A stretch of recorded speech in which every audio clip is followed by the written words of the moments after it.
Hey there everybody, the big old box just arrived from BudK. Let's get it open and see what's in there.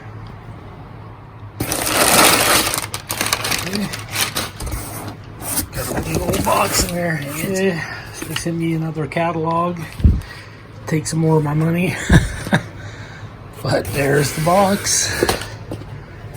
Right there. Let's get it open, see what's in there. Okay. Oh, that's heavy. If you remember the Giant Killer knife that I had before, and I already recently did a review of it, unboxing, I sent it back because the sheath was ripped. And BudK was very courteous. I think the lady who helped me, her name was Christy, and she did a great job. She was easy to talk to and friendly and helped me out. Got it shipped back and got me this one shipped out, and I can see right off the bat that it's not ripped and it's not really pulling away from the buckle like the other one was. The stitching even looks a lot straighter and nicer on this one, and just like the other one, it has a thick leather welt. I think the other one just had a flaw in the sheath. I asked if I could send just the sheath back, but they said no, I had to send the whole thing back. And they didn't charge me anything.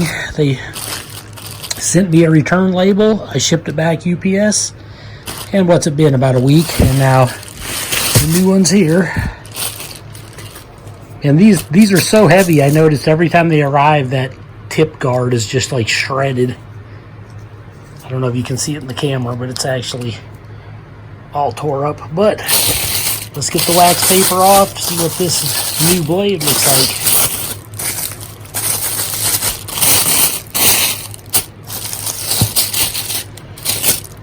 Oh, there it is. You guys remember that because you saw it the last time. Well, at least a version of it. Let's get that out of the way. Okay, first look. It looks pretty decent.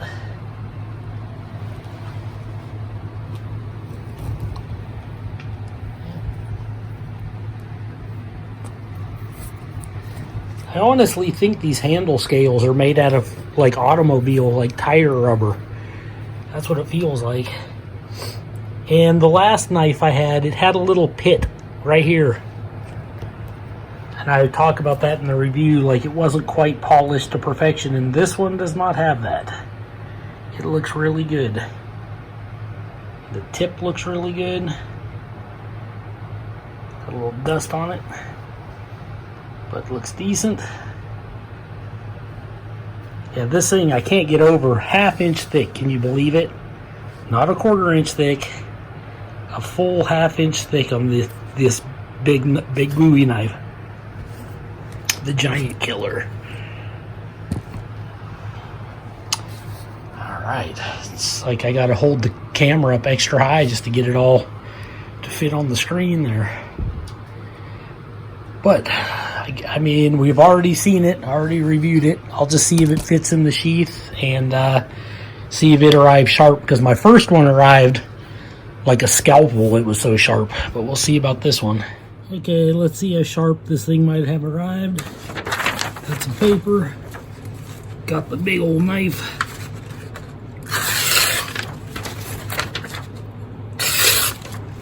Yeah, definitely this one is not as sharp. You can see it's like ripping at the paper a little bit. Not as sharp as the last one. It is sharp, but definitely not. I wish I would have just kept the other one, because that little rip in the sheath wasn't worth getting a real dull knife. But I mean, I'll sharpen it up, so it's no big deal. But I wish it would have came as sharp as the other. Okay, it fits in the sheath like a glove. You can see, being a ½ inch thick though, it really puts pressure on that sheath. But this one looks like it's glued better, stitched better. Went right in with no issue. And the snap works really good. So I can't complain about that. And just in case you forgot, this thing has about a 13, little over 13 inch with the sharpened edge, but the blade does go clear up to here. So you're looking at about 14 and a quarter and about 20, just slightly past 20 overall. That is a big, big knife with a 5.5 inch handle. And look at how thick this is. 1/2 inch thick on the hand guard, and the spine also is a 1/2 inch thick. It's just crazy how big these buoys are. Well, that's about all I have for this knife unboxing because I already reviewed it the last time. Looks like the fit and finish is a little better on this one. It could have arrived a hair sharper, but it's nothing to cry about. Hope you enjoyed this video. This is Joe Doomsday signing out.